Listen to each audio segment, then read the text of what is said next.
Hello and welcome to my channel. Students, आज हम पढ़ेंगे acid base and salt chemistry class 10 का part 5 और ये हमारा लास्ट पार्ट भी है। इससे पहले के पार्ट में यानी कि पहले पार्ट में मैंने बताया है, इंट्रोडक्शन दिया है एसिड और बेस के बारे में, लिटमस पेपर के बारे में पढ़ाया है।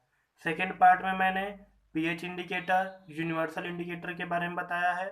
थर्ड पार्ट में मैंने एसिड और बेस के वेरियस रिएक्शंस के बारे में बताया, मीन्स उनके उनके केमिकल प्रॉपर्टीज के बारे में भी बताया है कि वह मेटल के साथ रिएक्शन उनका, और मेटल ऑक्साइड्स के साथ, मेटल कार्बोनेट्स, बाइकार्बोनेट्स, हम एसिड और बेस का आपस में रिएक्शन, मतलब कि न्यूट्रलाइजेशन रिएक्शन।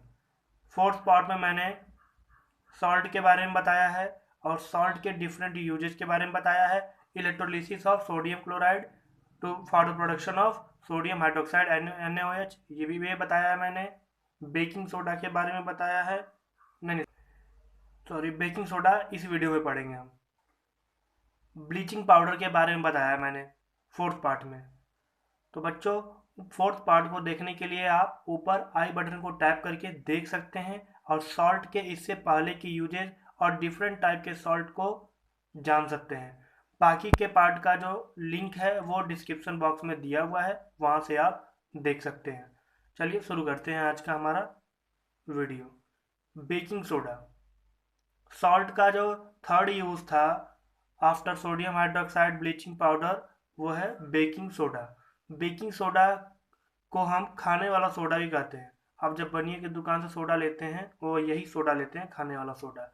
इसका यूज आप पकौड़े में करते हैं ताकि वो क्रिस्पी हो सके, ब्रेड में होता है इसका यूज, केक में होता है ताकि वो सॉफ्ट और स्पॉन्जी हो सके। अब इसका प्रिपरेशन कैसे होता है वो देख लेते हैं। ये sodium chloride NaCl plus water plus CO2 plus NH3 यानी कि अमोनिया, ये सब आपस में रिएक्ट करेंगे तो बनेगा NH4Cl, ammonium chloride plus NaHCO3। NaHCO3 क्या है? सोडियम हाइड्रोजन कार्बोनेट या फिर सोडियम बाइकार्बोनेट। यही होता है हमारा बेकिंग सोडा। बेकिंग सोडा का डिफरेंट यूजेस क्या क्या है? पहला यूज है टू प्रिपेयर बेकिंग पाउडर। अब बेकिंग पाउडर और बेकिंग सोडा दोनों अलग अलग चीज़ है। बेकिंग पाउडर हमें अगर चाहिए तो उसके लिए पहले हमारे पास बेकिंग सोडा होना चाहिए। फिर इस बेकिंग सोडा को हम एडिबल एसिड्स, खाने वाला जो एसिड है उसके साथ मिला देंगे तो हमारा बन जाएगा बेकिंग पाउडर। अब खाने वाला एसिड जैसे कि साइट्रिक एसिड जो लेमन में होता है, लैक्टिक एसिड जो मिल्क में होता है, यहाँ पे क्या है? Tartaric acid. जब हम टार्टरिक एसिड के साथ बेकिंग पाउडर बेकिंग सोडा को मिला देंगे तो क्या बन जाएगा हमारा? Baking powder. टार्टरिक एसिड हमें मिलता है ग्रेप्स में, बनानास में। सेकेंड यूज है इसका मेकिंग केक और bread soft and spongy. Cake और ब्रेड को सॉफ्ट और स्पंजी बनाने के लिए इसका यूज होता है। सोडा एसिड फायर एक्सटिंग्यूशर, और ये फायर एक्सटिंग्यूशर भी बनता है इसकी हेल्प से। उस फायर एक्सटिंग्यूशर का नाम है soda acid fire extinguisher. Fire extinguisher जिससे आग बुझाया जाता है। एंटासिड, यह एक एंटासिड की तरह काम करता है। क्यों? क्योंकि ये बेसिक सॉल्ट होता है और ये एसिडिटी को क्योर करता है। जब हमें एसिडिटी हो जाती है तो अगर हम बेकिंग सोडा खाएं तो हमारा एसिडिटी सही हो सकता है ना। वॉशिंग सोडा, वॉशिंग सोडा कैसे बनता है? वॉशिंग सोडा बनाने के लिए हमें बेकिंग सोडा को हीट करना पड़ेगा। बेकिंग सोडा यानी कि NaHCO3 को हीट करना पड़ेगा। इसे हीट किया गया तो क्या बन गया? Na2CO3 plus H2O plus CO2। यहाँ से कार्बन डाइऑक्साइड जो निकला है बेकिंग सोडा से, यही कार्बन डाइऑक्साइड ब्रेड और केक वाली इंडस्ट्री में यूज होता है, उन ब्रेड और केक को स्पंजी और सॉफ्ट बनाने के लिए। अब ये Na2CO3, इसमें हम वाटर डाल देंगे तो ये क्या आ जाएगा? Na2CO3.10H2O। इसे बोलते हैं हम वॉशिंग सोडा या फिर water of crystallization of sodium carbonate. Means sodium जो सोडियम कार्बोनेट है इसका हम वाटर ऑफ क्रिस्टलाइजेशन कर दें और 10 वाटर के क्रिस्टल्स को दे दें तो क्या बन जाएगा? ये वॉशिंग सोडा बन जाएगा। अब इसके साथ वाटर लगा हुआ है, इसका मतलब ये नहीं कि जो सोडियम कार्बोनेट है वो गीला है, वो वेट है। वाटर क्रिस्टलाइजेशन का मतलब ये होता है कि जो क्रिस्टल्स होते हैं, जैसे आपने चीनी देखा होगा, चीनी के भी क्रिस्टल होते हैं, वैसे ही सोडियम कार्बोनेट के क्रिस्टल होते हैं। उस क्रिस्टल के अंदर वाटर होता है। वो वाटर जो है नेसेसरी होता है उस सबस्टांस को एक स्पेशल क्रिस्टल स्ट्रक्चर देने के लिए। अगर वो वाटर नहीं रहेगा तो वो उस क्रिस्टलाइन स्ट्रक्चर में नहीं रहेगा।